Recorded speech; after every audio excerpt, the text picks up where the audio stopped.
चलो भैया मेरे आज हम लोग लिक्विड सोल्यूशन का 9th लेक्चर स्टार्ट करेंगे। हम लोग 8th लेक्चर में पढ़ रहे थे solution of solid in liquid, जिसमें हमने ऑस्मोटिक प्रेशर के बारे में जिक्र किया था। उससे पहले एक चीज और बताते हैं। देखो वांठा फैक्टर आई भी बताया था, तो वांठा फैक्टर आई जो है ये होता है molecular weight theoretical upon molecular weight observe is equal to भैया mole observe upon theoretical mole is equal to concentration observe upon theoretical concentration. ये आप लोग ध्यान रखेंगे, काम आएगा आगे चल के। ये वांठा फैक्टर से रिलेटेड है। और या ये भी बताया था I इज इक्वल टू भैया ऑब्जर्व कॉलिगेटिव प्रॉपर्टीज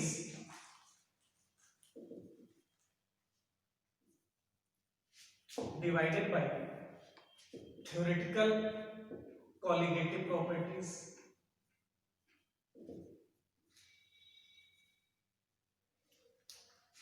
तो इसमें हमने सबसे पहला बताया था ऑस्मोटिक प्रेशर। भैया सब चीजें हम लोग पढ़ चुके हैं।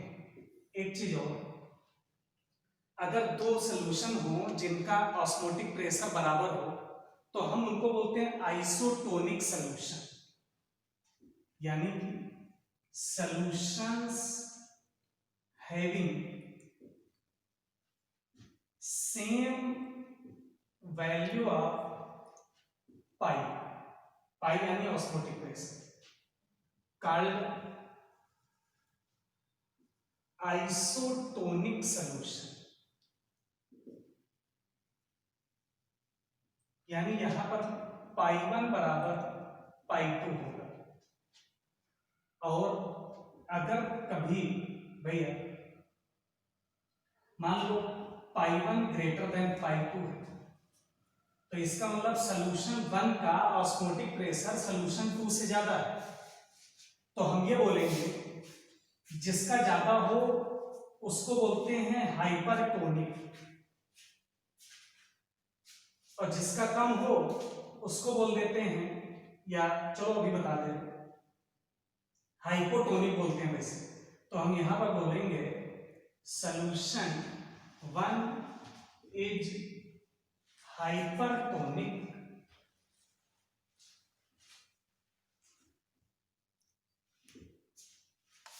या ये बोल सकते हैं सोल्यूशन 2 इज हाइपोटोनिक। दोनों बात एक ही होती है, तो ये सब भी चीजें ध्यान रखना।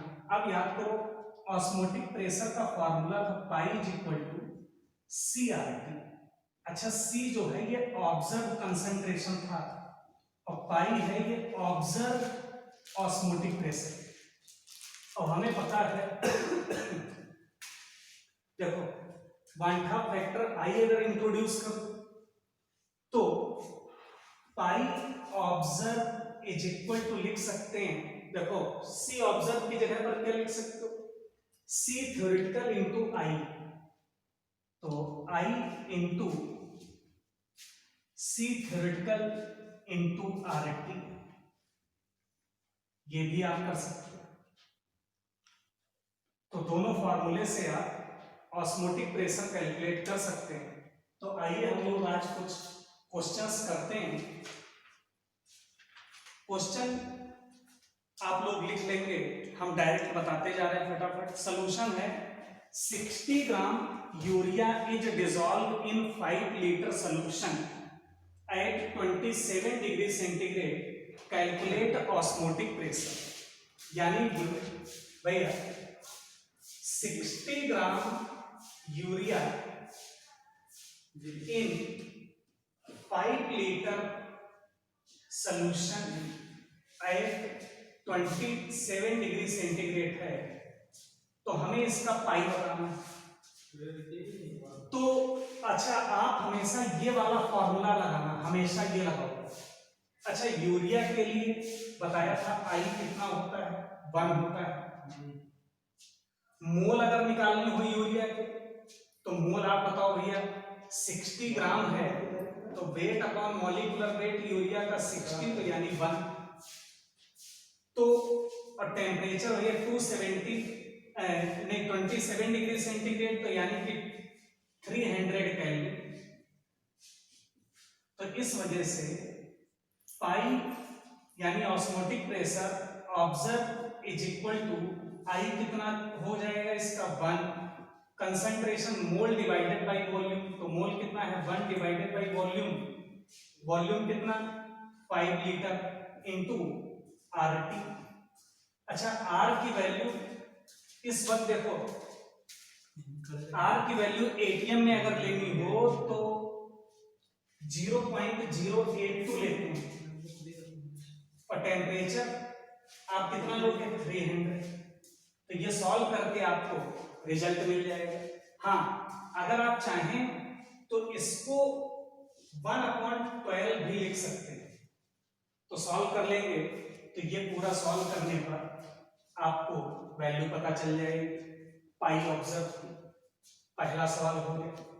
ऐसे ही और भी हम लोग कई सवाल करेंगे।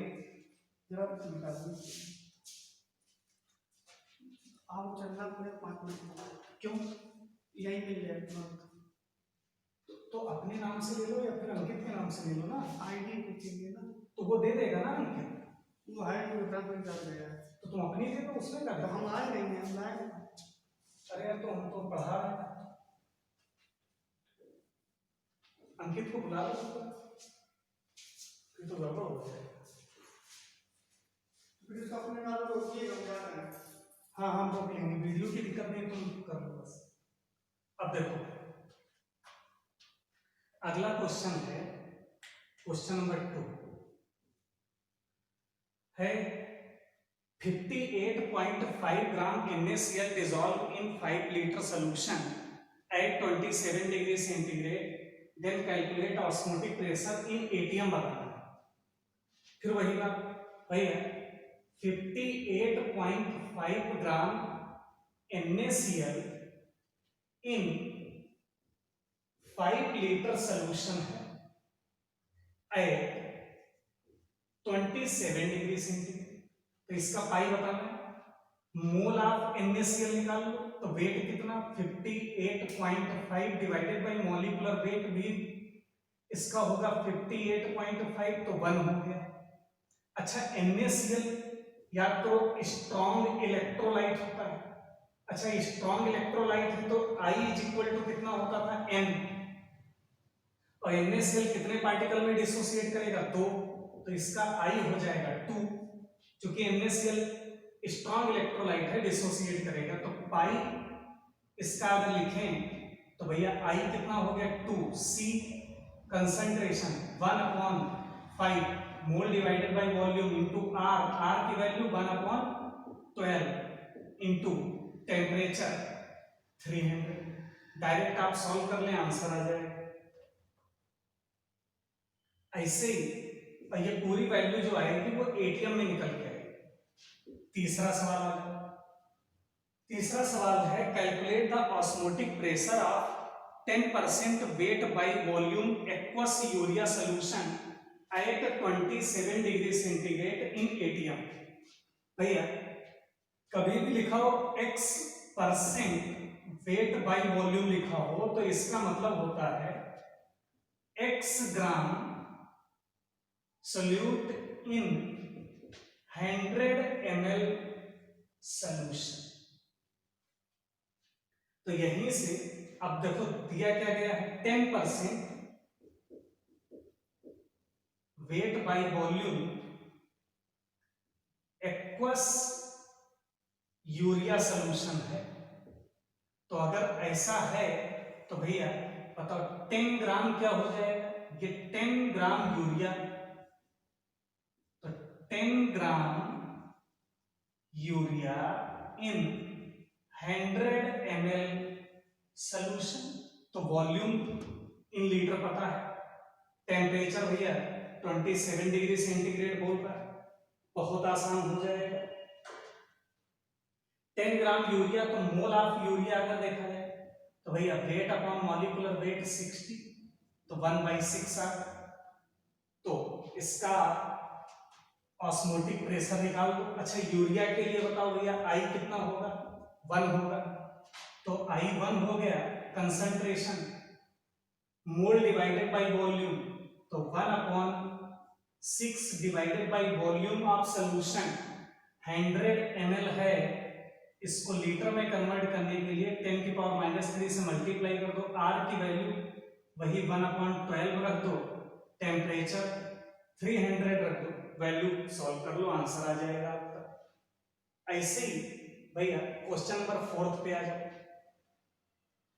क्वेश्चन नंबर 4 कह रहा है कि 10% weight by volume aqueous solution of glucose is isotonic with 8% weight by volume aqueous solution of non-volatile solute.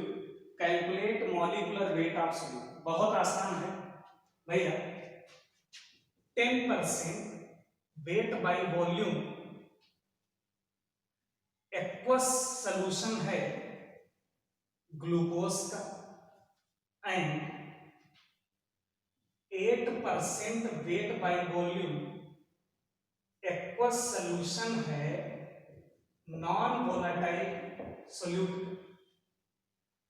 अच्छा दोनों का पाई सेम, और चूंकि आइसोटोनिक है तो दोनों का ऑस्मोटिक प्रेशर आप बराबर करो। अच्छा ऑस्मोटिक प्रेशर बराबर करने का मतलब भैया π1 बराबर π2, ये अंडरस्टूड है, टेम्परेचर सेम होगा दोनों का। तो C1 RT is equal to C2 RT, RT से RT कट गया तो C1 बराबर C2 कर दो। अच्छा 10% वेट, अगर weight by volume aqueous solution glucose का है तो यानी 10 gram glucose divided by molecular weight कितना 180 डिवाइडेड बाय वॉल्यूम, वॉल्यूम भैया 100 होगा, 1000 से मल्टीप्लाई 10⁻³ से मल्टीप्लाई कर दो तो ये कंसंट्रेशन आ जाएगा। अच्छा इसका आप मॉलिक्यूलर वेट कैपिटल एम मान लो, नॉन वोलेटाइल सॉल्यूट का मॉलिक्यूलर वेट आप कैपिटल एम मान ले थोड़ी देर के लिए। तो भैया वजन कितना मिलेगा 8 ग्राम, तो 8 divided by molecular weight divided by 100 into 10⁻³ से कट जाएगा तो मॉलिक्यूलर वेट जो है 144 ग्राम आंसर आ जाएगा। ऐसे अगला सवाल दिया गया है osmotic pressure of an aqueous solution of urea is 2.46 atm at 27 degree centigrade. The density of solution is 1.1 gram per ml. Calculate the vapor pressure of solution at 27 degree centigrade if the vapor pressure of pure water is 0.04 atm at 27 degree centigrade. तो हमें बताना है vapour pressure बताना है। अच्छा osmotic pressure given है तो वहां से आप कंसंट्रेशन निकालिए। तो यूरिया का कंसंट्रेशन अगर निकालना है तो क्वेश्चन नंबर ये भैया 5 होगा, तो pi is equal to CRT लगा दो। अच्छा I इंटू CRT, और C यहां पर कंसंट्रेशन जो है वो थ्योरेटिकल निकलेगा। तो यूरिया के लिए I कितना हो जाएगा 1, कंसंट्रेशन आपको निकालना है, R की वैल्यू रख दो भैया 1/12, टेम्परेचर रख दो 27 डिग्री सेंटीग्रेड तो 300 केल्विन, और पाई की वैल्यू कितनी रख दो दिया गया है 2.46। तो अगर आप सॉल्व करेंगे तो C बराबर लगभग 0.1 m आ। और अगर एक बात हमेशा ध्यान रखें, अगर किसी का कंसंट्रेशन xm है तो इसका मतलब होता है x mole of solute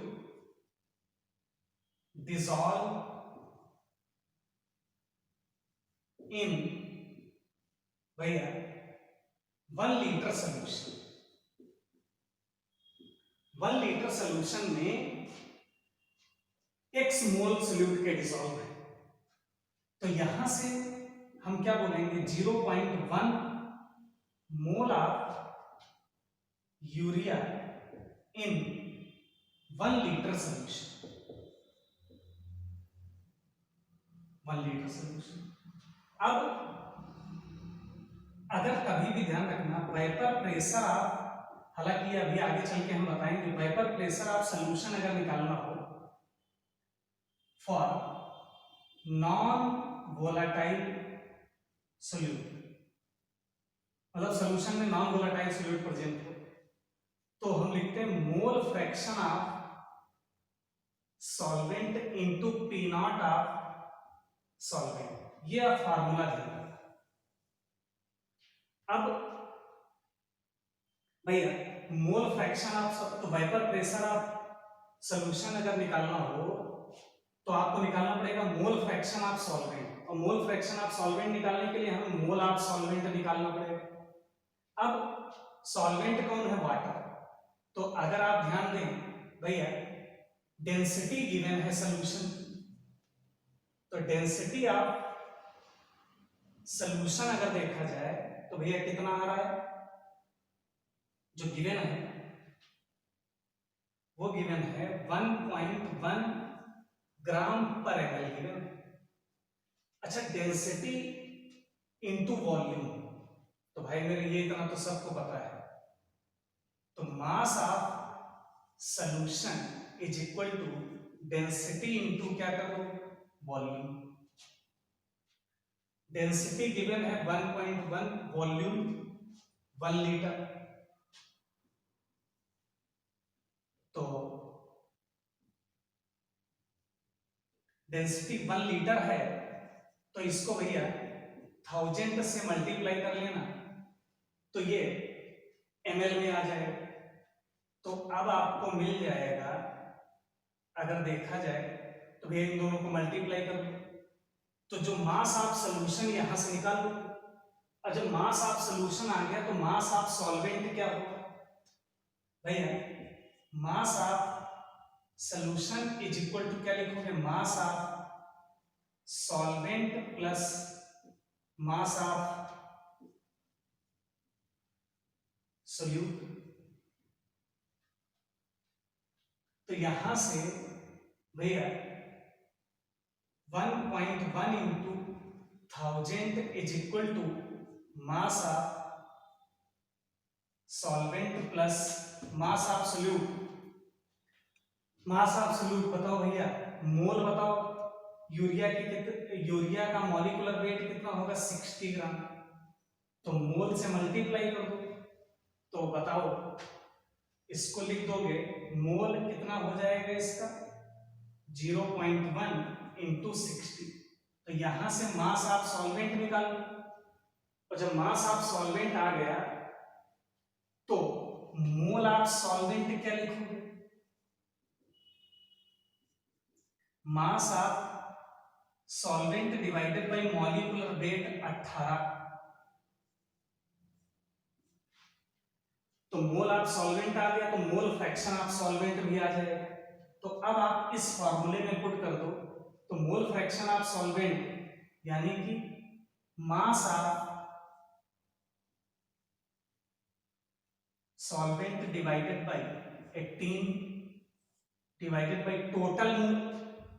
total mole बताओ भैया, मोल ऑफ सोल्यूट प्लस, अरे मोल ऑफ सोल्यूट, सोल्यूट कौन है यूरिया, तो यूरिया के मोल है 0.1 plus mole mass of solvent divided by 18 into P not of solvent बताओ भैया कितना दिया गया है 0.04 atm। तो ये पूरा सॉल्व करके आप आंसर निकाल सकते हैं। ऐसे अगला सवाल एक और है, कभी कभी भैया एक से ज्यादा सोल्यूट प्रेजेंट होते हैं एक ही सॉल्यूशन में, तो फिर उसका ऑस्मोटिक प्रेशर अगर निकालना हो तो उसके लिए तरीका आप लोग ध्यान में रखेंगे, कैसे करते हैं उसको आइए समझ लेते हैं। बहुत आसान है।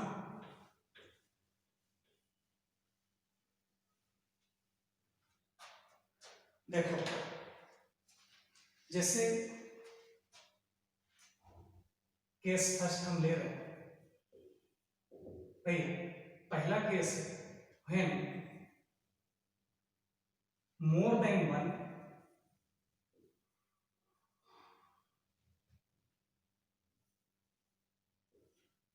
नॉन वोलेटाइल सोल्यूट, एनवीएस का मतलब non volatile solute, present in same solution. तो इनका पाई निकालना हो तो pi observe is equal to लिखते हैं total mole observe divided by volume. भैया total mole observe into divided by volume, तो ये क्या आ जाएगा, कंसंट्रेशन टोटल कितनी है सॉल्यूशन की इनटू आरटी। अब अगर देखा जाए तो यहां पर टोटल मोल में अगर आप थ्योरेटिकल वाला ले रहे हो तो भैया आई को इंट्रोड्यूस कर दो।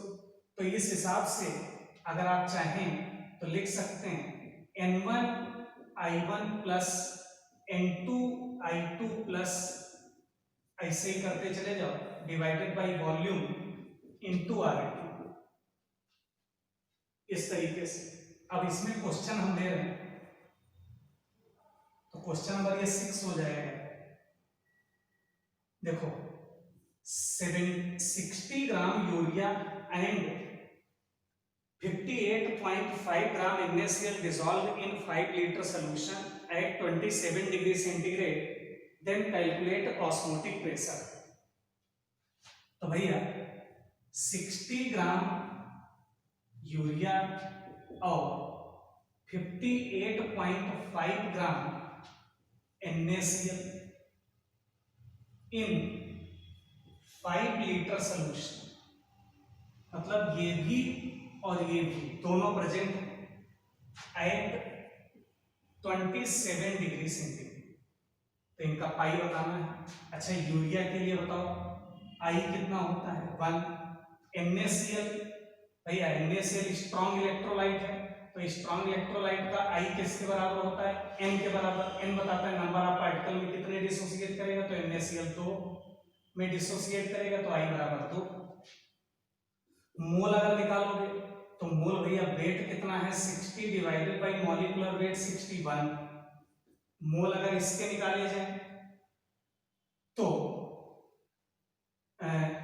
58.5 डिवाइडेड बाय मॉलिक्यूलर वेट भी 58.5 डिवाइडेड बाय 1, मतलब इज इक्वल टू 1। तो आप पाई ऑब्जर्व इनका डायरेक्ट निकाल सकते हैं। ऑब्जर्व्ड ऑस्मोटिक प्रेशर कितना हो गया N1 I1, तो इसको आप I1 N1 मान लो, I2 N2 मान लो, तो कितना हो गया 1 into 1 plus 1 into 2 divided by 5।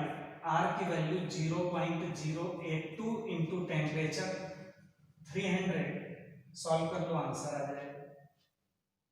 तो ये आ रहा होगा आपका 15 atm आ जाएगा।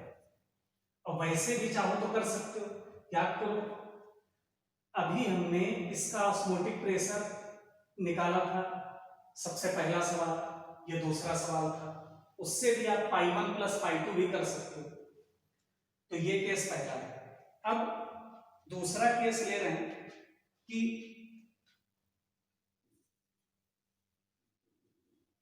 भैया हम 2 सॉल्यूशन मिक्स करने जा रहे हैं। भैया 2 सॉल्यूशन मिक्स करेंगे और उसमें जो सोल्यूट है वो नॉन रिएक्टिंग है। तो mixing of 2 solution non reacting component present.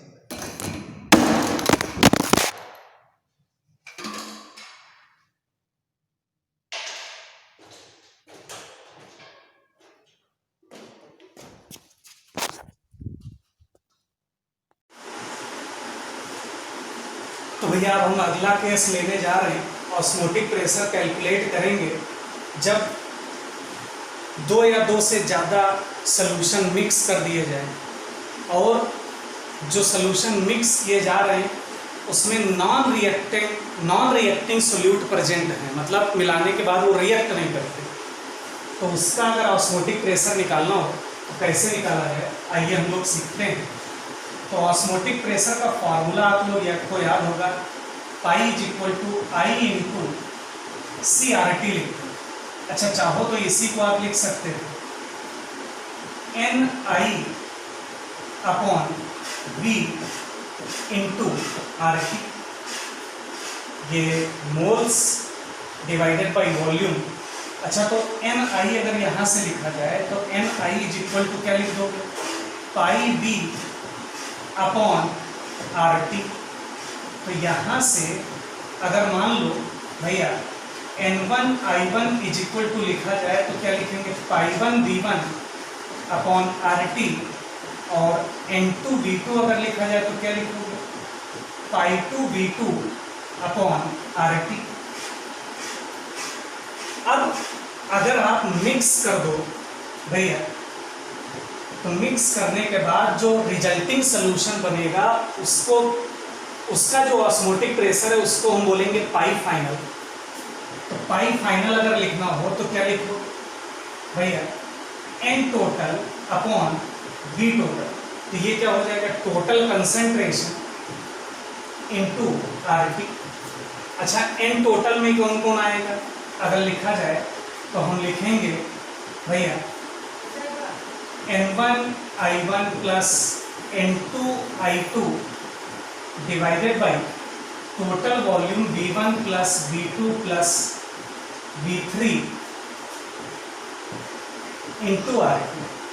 तो ये एक फॉर्मूला निकल के आता है, लेकिन तब लगाना जब नॉन रिएक्टिंग। अच्छा, N1 I1 की जगह पर क्या लिख सकते हो, pi one V1 upon R T, और इसकी जगह पर pi two V2 upon R T. तो पाई फाइनल का एक दूसरा फॉर्मूला भी बन सकता है, pi one V1 upon R T plus pi two V2 upon R T divided by V1 plus V2 plus V3 into R T. अच्छा, R T से आर टी कॉमन लोगे तो कट जाएगा, ये अंडरस्टूड है, आप लोगों को पता है।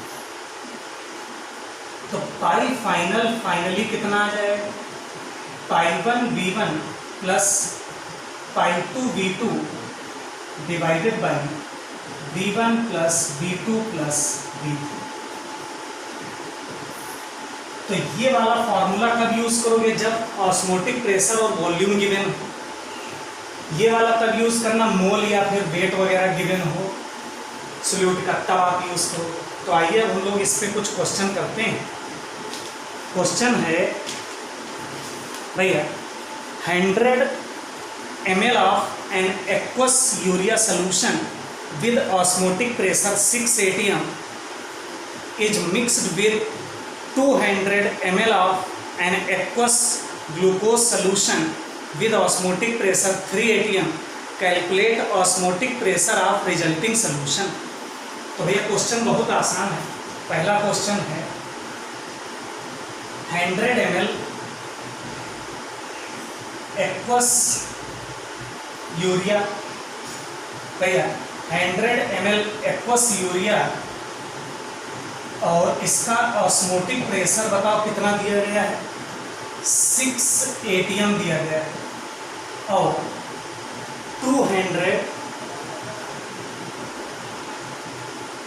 ml एक्वस ग्लूकोज है जिसका ऑस्मोटिक प्रेशर भैया 3 atm दिया गया है।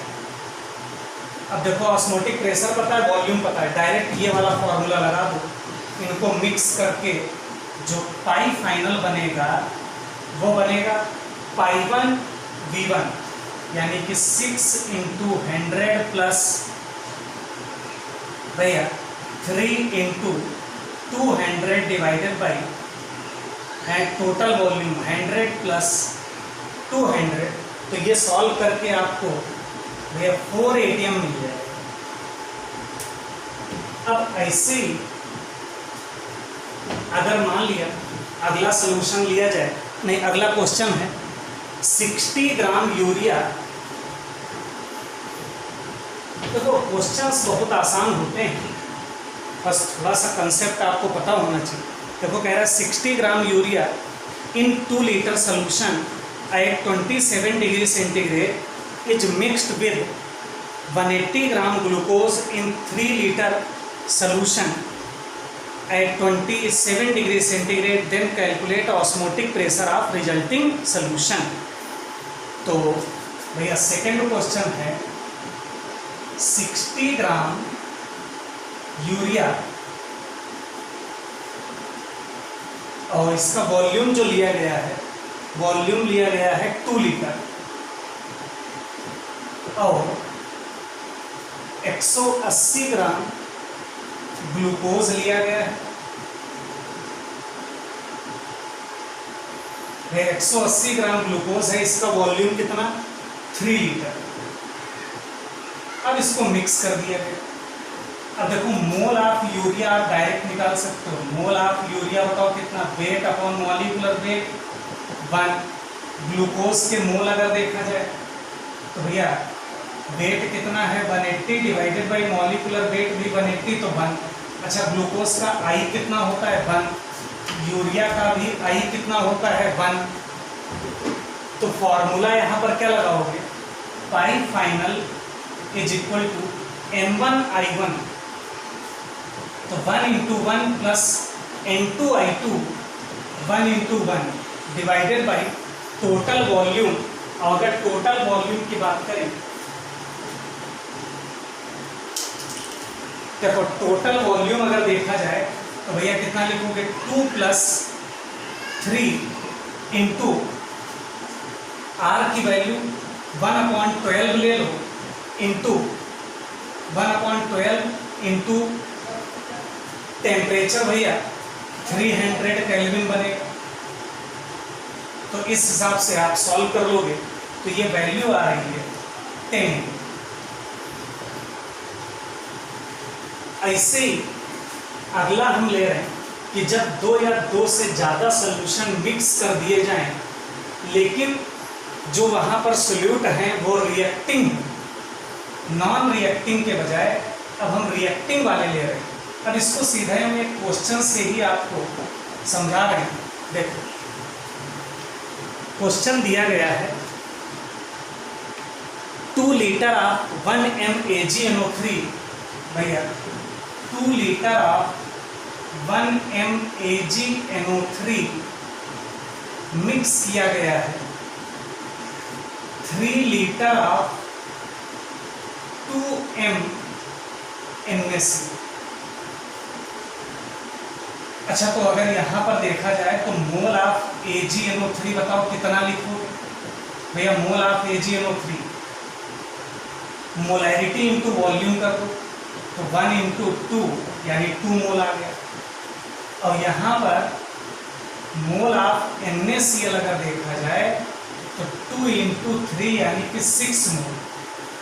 तो 2 मोल AgNO3 मिलाया गया है 6 मोल NaCl के साथ। तो ये एक को सोल्यूशन है। और हमें ये पता है कि सिल्वर आयन क्लोराइड, ब्रोमाइड और आयोडाइड के साथ प्रेसिपिटेट बना देता है।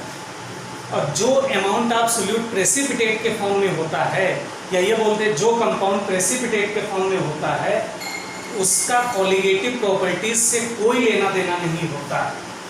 तो इस हिसाब से अगर आप देखेंगे तो हम ये कह सकते हैं कि AgNO3 प्लस NaCl मिल करके भैया AgCl का प्रेसिपिटेट बना देंगे और NaNO3 का फॉर्मेशन कर देंगे, बन जाएगा। अब इनिशियली अगर देखा जाए तो भैया इनिशियली AgNO3 बताओ कितने मोल था, 2, NaCl 6 मोल था। और जो कम अमाउंट में होता है वो लिमिटिंग रिएजेंट, और लिमिटिंग रिएजेंट पूरा खर्च हो जाएगा, तो फाइनली AgNO3 कितना बचेगा, 0। अब 6 NaCl में से भाई 2 AgNO3 चले जाएंगे और जो AgCl बना लेंगे, तो 6 में से 2 NaCl भी तो खर्च होगा, तो ये कितना बचेगा, 4 मोल बचेगा। और 2 मोल ये बनेगा लेकिन इसकी जरूरत नहीं पड़ेगी, तो 2 मोल NaNO3 बन गया। तो जो फाइनल सॉल्यूशन है भैया, फाइनल सॉल्यूशन में बताओ NaCl 4 मोल दिखेगा और NaNO3 जो है वो कितने मोल दिखेगा, 2 मोल दिखेगा। अच्छा NaCl का बताओ I कितना होगा, 2 होगा, क्योंकि 2 पार्टिकल में टूटेगा। NaNO3 का भी भैया I 1/2 फैक्टर 2 ही मिलेगा। अब फार्मूला लगा दो, पाई AgCl से कोई मतलब नहीं है, तो पाई फाइनल बताओ कितना बनेगा, N1I1, तो मोल 4 × 2 plus N2I2 2 × 2 divided by total volume भैया 2 + 3 × R की वैल्यू 1/12 × टेम्परेचर 300। सॉल्व कर लोगे आंसर आ जाएगा। ये आंसर आता है 68। तो ये इतनी तो प्रॉब्लम्स हो गई भैया ऑस्मोटिक प्रेशर से रिलेटेड। अब अगले लेक्चर में हम लोग relative lowering in vapour pressure से रिलेटेड प्रॉब्लम्स करेंगे। आज के लिए इतना।